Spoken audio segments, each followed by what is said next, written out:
लड़का बनी बहू। पूरे 28 साल का हो चुका था ऋषभ, लेकिन शादी करने को तैयार ही नहीं था। माँ बाप पूरी तरह से परेशान हो चुके थे। जब भी किसी लड़की का रिश्ता ऋषभ के लिए लेकर आते तो वो शादी करने से साफ मना कर देता, चाहे लड़की कितनी भी सुंदर, कितनी भी अच्छी क्यों ना हो। ऋषभ के माँ बाप को इसकी वजह समझ में नहीं आ रही थी। अरे ऋषभ बेटा, अच्छी खासी नौकरी लग गई है, दिखता भी इतना अच्छा है। आखिर बात क्या है, तुझे शादी क्यों नहीं करनी? देख, तू हमारा इकलौता बेटा है। अगर तू शादी नहीं करेगा तो कैसे काम चलेगा? लेकिन मैं शादी करना ही नहीं चाहता। मुझे कोई लड़की पसंद नहीं आती। अरे बेटा, अगर कोई लड़की तुझे पसंद हो तो उससे शादी कर ले, हमें कोई ऐतराज नहीं है। हाँ ऋषभ बेटा, अब देख, तेरी माँ से भी काम नहीं होता। घर में एक बहू आ जाएगी तो कम से कम घर का माहौल भी अच्छा होगा और तेरी माँ को मदद भी मिल जाएगी। लेकिन मम्मी पापा कहाँ ना, मुझे लड़कियां पसंद ही नहीं आती। अरे लड़कियां पसंद नहीं आती तो क्या लड़का पसंद आता है? वो तो वक्त आने पर ही पता चलेगा। ऋषभ की बात सुनकर उसके माँ और पापा का सर चकरा जाता है। कुछ दिनों के लिए ऋषभ अपने ऑफिस के काम से शहर से बाहर जाता है और जब लौट कर आता है तो सामने का नजारा देखकर उसके माँ पापा बेहोश होते होते रह जाते हैं। अरे ये क्या, ये तुम्हारे साथ कौन है? माँ, ये दीपक है, मेरी पत्नी। हम दोनों ने शादी कर लिया है। दीपक तुम्हारी पत्नी कैसे हो सकता है?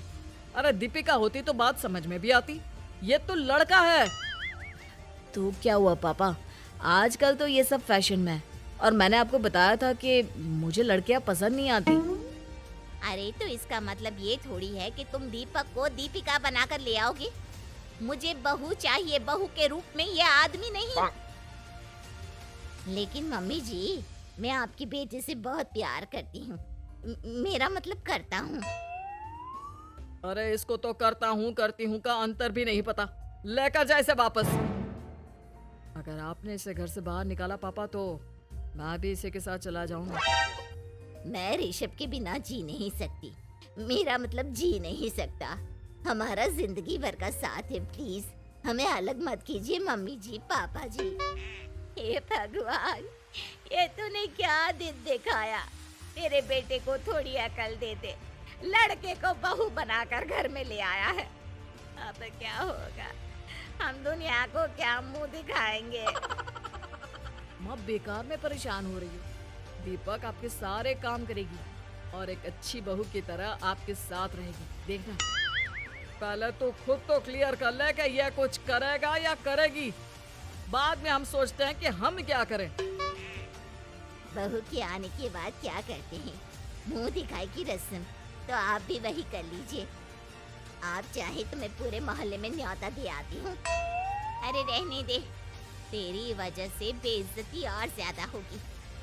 आई बड़ी, अब मेरा मतलब है आया बड़ा न्योता देने। अगले दिन सुबह के वक्त दीपक बड़ी नजाकत से चलता हुआ सबके लिए चाय बनाकर सुबह सुबह बालकनी में आ जाता है।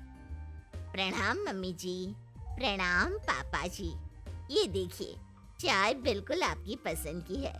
मुझे ऋषभ ने सब कुछ बता दिया था कि आपको क्या क्या पसंद है। हे भगवान, ये सब क्या हो रहा है? ये क्या नौटंकी है?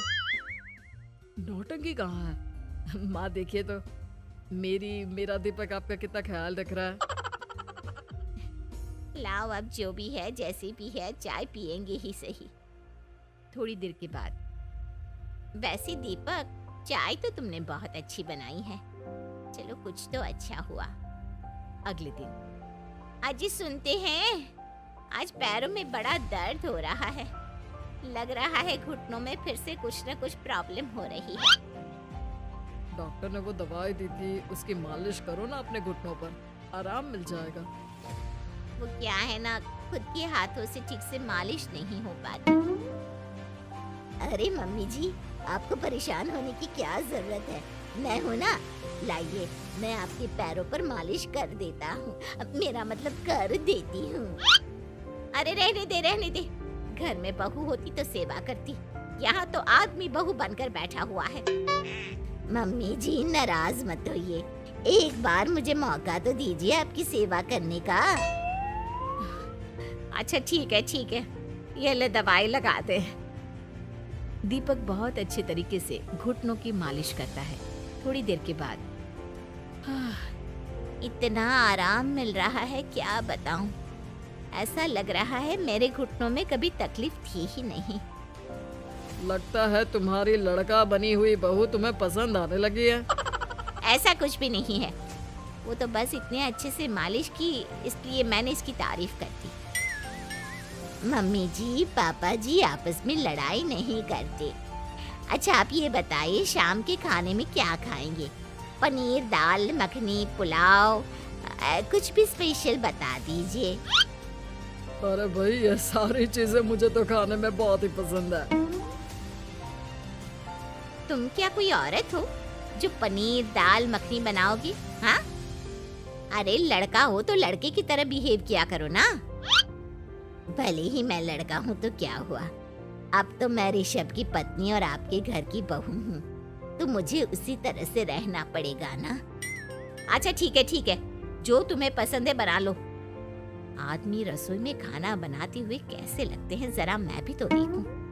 शाम को दीपक सबके लिए अच्छा सा खाना बनाकर डाइनिंग टेबल पर लगा देता है। ऋषभ ऑफिस से जब लौट कर आता है, सब लोग खाना खाने के लिए बैठ जाते हैं। अरे वाह, क्या गजब का पनीर और दाल मखनी बनाई है। ऐसा जायका तो होटल के खाने में भी नहीं आता। दीपक, कितना अच्छा खाना बनाती हो, मेरा मतलब बनाते हो। तुम्हारी इसी अदा की वजह से तो मुझे तुमसे प्यार हो गया। अरे बहुत हो गया, आदमी होकर आदमी से प्यार करते हो। अरे लेकिन कुछ भी कहो, जरा खाना खा कर तो देखो ऋषभ की माँ, मजा आ जाएगा। हाँ वैसे बात तो आपकी सही है, खाना तो वाकई में लाजवाब है। इतना स्वादिष्ट पनीर तो मैंने अपनी जिंदगी में नहीं खाया। कितना अच्छा होता अगर ये दीपक दीपिका होती। और फिर अगली सुबह कुछ ऐसा होता है जिसे देखकर ऋषभ के माँ और पापा ना केवल खुश होते हैं बल्कि हैरानी से उनकी आंखें फटी की फटी रह जाती हैं। उन्होंने जो नजारा अपनी आंखों के सामने देखा उसे देखकर उन्हें अपने आप पर भरोसा नहीं हुआ। सुबह का वक्त था, सब लोग बालकनी में बैठकर सुबह की चाय का इंतजार कर रहे थे। तभी रसोई में से एक बहुत ही खूबसूरत लड़की जिसके लंबे लंबे बाल थे और जिसने साड़ी पहनी हुई थी, हाथ में चाय की ट्रे लेकर वहां आती है। अरे ये कौन है? रातों रात हमारा लड़का बहू लड़की बहू बन गया क्या? मुझे लगता है कोई सपना देख रहा है। इतनी सुंदर बहू तो हमने सपने में भी नहीं देखी। देखा माँ, जादू हो गया, जादू। अरे लेकिन ये है कौन? तुम्हारा वो आदमी वाला पत्नी कहाँ चला गया? आपने मुझे पहचाना नहीं? मैं दीपक नहीं दीपिका हूँ। इतने दिन से लड़के के कपड़े पहनकर आपके घर में आपकी बहू बनी हुई थी। माँ ये दीपक नहीं, दरअसल ये दीपिका थी, लेकिन इसे लड़कों की तरह रहने का शौक था और इसे लड़की की तरह रहना मंजूर नहीं था, इसलिए मैं इसे लड़के के रूप में आपकी बहू बनाकर यहाँ ले आया। तो फिर अचानक ये उसका हृदय परिवर्तन और रूप परिवर्तन कैसे हो गया? वो क्या है ना, मुझे बाद में एहसास हुआ कि आप लोग इस बात को लेकर बहुत दुखी हैं कि आपकी बेटी ने एक लड़की के साथ शादी की है, इसलिए मैं अपने असली रूप में वापस आ गई। हमने कोई पुण्य कर्म किए होंगे जो तुम्हारे जैसा, मेरा मतलब तुम्हारे जैसी बहू मिली, इतनी खूबसूरत और इतना ख्याल रखने वाली। भला हो भगवान का कि हमें